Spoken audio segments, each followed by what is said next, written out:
For today's vlog mga pare, may panibagong YouTube channel na naman tayong i-review. Walang iba, kundi ang walong sikat o kilalang charity vlogger na sila ni Idol Pugong Biyahero, Kalingap Rab, Tekram, Val Santos Matubang, King Lax, Daddy Frankie, Virgiline Cars at Lori Aquino Talita. So magkaiba man ang estilo ng kanilang pagtulong, iisa lamang ang kanilang layunin ang makatulong sa mga kapuspalad. So yung mga kapatid ko dito sa video na to ay ating alamin kung magkano nga ba ang kanilang latest estimated YouTube sahod. Disclaimer, lahat na makikita yung amount dito o mababanggit ko amount dito ay pawang estimated po lamang gamit ang Social Blade. Ang Social Blade ay isang public website na kahit sino ay pwedeng tumingin dito at maaari nyo rin makita ang lahat ng mga estimated YouTube sahod ng mga vloggers or content creator. Layunin lamang ng video na makapagbigay ng inspirasyon sa mga taong makapanood nito, lalong-lalo sa mga small YouTuber. So yung pare ko, ano pang hinintay natin, samahan nyo kung i-review natin ang status ng YouTube channel ng walong sikat na charity vlogger na ito.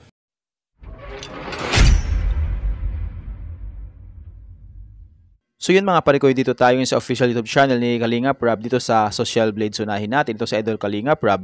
So meron siyang 2,253 uploads na video. At yung kanyang subscribers ay umabot sa may 3 million subscribers. So deserve ni Idol Kalingap Rab na magkaroon siya ng million subscribers. Ginawa ang YouTube channel ni Idol Kalingap Rab noong December 8, 2019. At dito sa kanyang estimated monthly earnings, meron siya dito $9,200 up to $147,000. So yun yung posibleng kitain ni Idol Kalingap Rab sa kanyang YouTube channel sa loob ng isang buwan. So i-convert natin sa peso.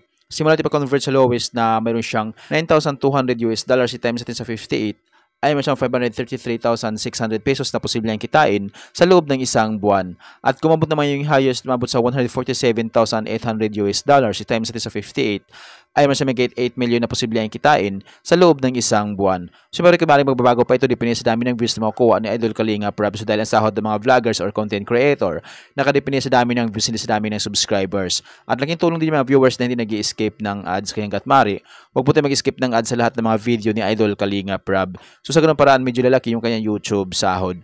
So yung mga proceed naman tayo sa YouTube channel ni Idol Pugong Biyahero. So yun mga pare ko, dito naman tayo sa official YouTube channel ni Idol Pugong Biyahero dito sa Social Blade. So meron siyang 2,670 uploads na video. At yung kanyang subscribers ay maabot sa mga 3 million subscribers. So deserve ni Idol Pugong Biyahero na magkaroon siya ng maraming subscribers sa kanyang YouTube channel. So alam naman natin, ito si Idol Pugong Biyahero kung gaano nakarami ang natutulungan at kung gaano nakarami na bago ang buhay at nabigyan ng pabahay. Kaya deserve niya ang magkaroon ng maraming subscribers at malaking sahod sa kanyang YouTube channel. Ginawang YouTube channel ni Idol Pugong Biyahero noong August 21, 2016. At dito sa kanyang estimated earnings mga pare ko, makikita natin dito na meron siya dito $3,700 up to $58,500 i-convert sa peso.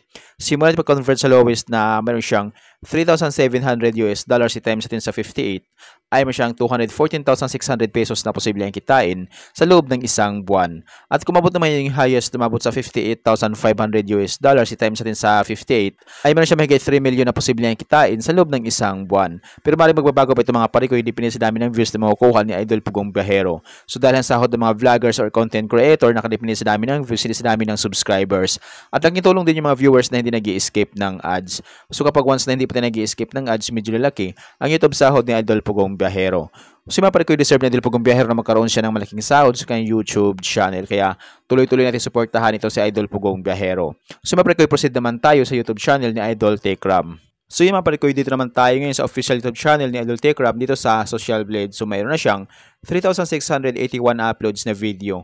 At yung kanyang subscribers ay maabot na sa mahigit 2 million subscribers. So deserve ni Idol Tekram na magkaroon siya ng maraming subscribers sa kanyang YouTube channel. Ginawang YouTube channel ni Idol Tekram noong August 28, 2019. At dito sa kanyang estimated earnings mga pare ko, makikita natin dito na mayroon siya dito $935 up to $15,000 i-convert at sa peso. Simula natin pag-convert sa lowest na mayroon siyang $935 i-times natin sa 58 ay may siyang 54,230 pesos na posibleng kitain sa loob ng isang buwan. At kung mabot naman yung highest, mabot sa $15,000 i-times natin sa 58 ay meron siyang 870,000 pesos na posibleng kitain sa loob ng isang buwan. Pero maaaring magbabago pa ito mga pare ko, depende sa dami ng views na makukuha ni Idol Tekram. So dahil ang sahod ng mga vloggers or content creator, nakadepende sa dami ng views, hindi sa dami ng subscribers. Kaya hanggat mari, tuloy-tuloy natin suportahan ito si Idol Tekram. So mga pare ko, proceed naman tayo sa YouTube channel ni Idol Val Santos Matubang. So yun mga pare ko, dito naman tayo ngayon sa official YouTube channel ni Idol Val Santos Matubang dito sa Social Blade, ang ama ng Kalingap. So mayroon siyang 8,105 uploads na video. At yung kanyang subscribers ay umabot na sa mahigit 1 million subscribers. So deserve ni Idol Val Santos Matubang na magkaroon siya ng million subscribers. Ginawa yung YouTube channel ni Idol Val Santos Matubang noong July 5, 2016. At ito sa kanyang estimated earnings mga pare ko, makikita natin dito na mayroon siya dito $1,500 up to $23,400 i-convert sa peso. Simula natin pag-convert sa lowest na mayroon siyang $1,500 i-times natin sa 58 ay mayroon siyang 87,000 pesos na posibleng kitain sa loob ng isang buwan. At kung mabot naman yung highest na mabot sa $23,400 i-times natin sa 58 ay mayroon siyang mag-get 1 million na posibleng kitain sa loob ng isang buwan. So yung mga deserve ni Idol Val Santos na Matubang na magkaroon siya ng malaking sahod sa kanyang YouTube channel, kaya tuloy-tuloy natin suportahan itong si Idol Val Santos Matubang. So yung mga proceed naman tayo sa YouTube channel ni Idol King Lux. So yung mga dito naman tayo sa official YouTube channel ni Idol King Lux dito sa Social Blade. So mayroon siyang 151 uploads na video. At yung kanyang subscribers ay maabot na sa mahigit 2 million subscribers.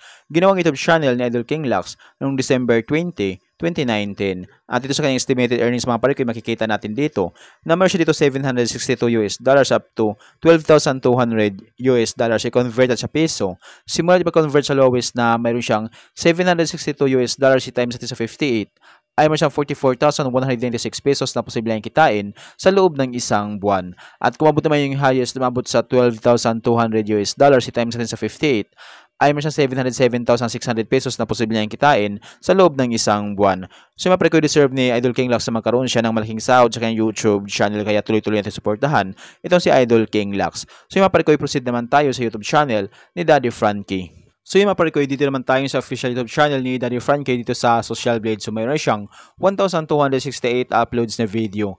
At yung kanyang subscribers ay maabot sa mahigit 940,000 subscribers. So road 1 million subscribers na ito si Daddy Frankie. So deserve niya magkaroon ng maraming subscriber sa kanyang YouTube channel. Ginawang YouTube channel ni Daddy Frankie noong November 10, 2021. At dito sa kanyang estimated earnings mga pare ko, makikita natin dito na meron siya dito $3,600 sa lowest at yung highest na may mabot sa $56,900 i-convert at sa peso. Simula di pa-convert sa lowest na meron siyang $3,600 i-times natin sa 58 ay meron siyang 208,800 pesos na posibleng kitain sa loob ng isang buwan. At kung mabot naman yung highest na mabot sa $56,900 i-times natin sa 58 ay meron siya mag-get 3 million na posibleng kitain sa loob ng isang buwan. So mga deserve ni Daddy Frankie na magkaroon siya ng malaking sahod sa kanyang YouTube channel, kaya tuloy-tuloy natin suportahan ito si Daddy Frankie. So mga proceed naman tayo sa YouTube channel ni Idol Virgilin Cars. So yun mga pare dito naman tayo ngayon sa official YouTube channel ni Idol Virgilin Cars dito sa Social Blade. So mayroon siyang 229 uploads na video. At yung kanyang subscribers ay maabot na magit 2 million subscribers. So deserve ni Idol Virgilin Cars na magkaroon siya ng maraming subscriber sa kanyang YouTube channel. Ginawang YouTube channel ni Idol Virgilin Cars noong October 23, 2019. At dito sa kanyang estimated earnings mga pare makikita natin dito na mayroon siya dito $1,400 at yung highest na may maabot sa $22,300 i-convert at sa peso. Simula di pa-convert sa lowest na mayroon siyang $1,400 i-times natin sa 58 ay meron siyang 81,200 pesos na posibleng kitain sa loob ng isang buwan. At kung mabot naman yung highest umabot sa $22,300 i-times natin sa 58 ay meron siyang mag-get 1 million na posibleng kitain sa loob ng isang buwan. So yung mga pare ko deserve ni Virgilin Cars na magkaroon siya ng malaking sahod sa kanyang YouTube channel, kaya tuloy-tuloy natin suportahan ito si Idol Virgilin Cars. So yung mga pare ko proceed naman tayo sa YouTube channel ni Madam Lori Aquino Talita. So yung mga pare ko, dito naman tayo sa official YouTube channel ni Lori Aquino Talita dito sa Social Blade. So mayroon siyang 3,262 uploads na video. At yung kanyang subscribers ay maabot sa mahigit 500,000 subscribers. So deserve ni Madam Lori Aquino Talita na magkaroon siya ng maraming subscribers sa kanyang YouTube channel. Ginawang YouTube channel ni Madam Lori Aquino Talita noong August 14, 2018. At ito sa kanyang estimated earnings mga pare ko, makikita natin dito na mayroon siyang $549 sa lowest. At yung highest na may maabot sa $8,800 i-convert at sa peso.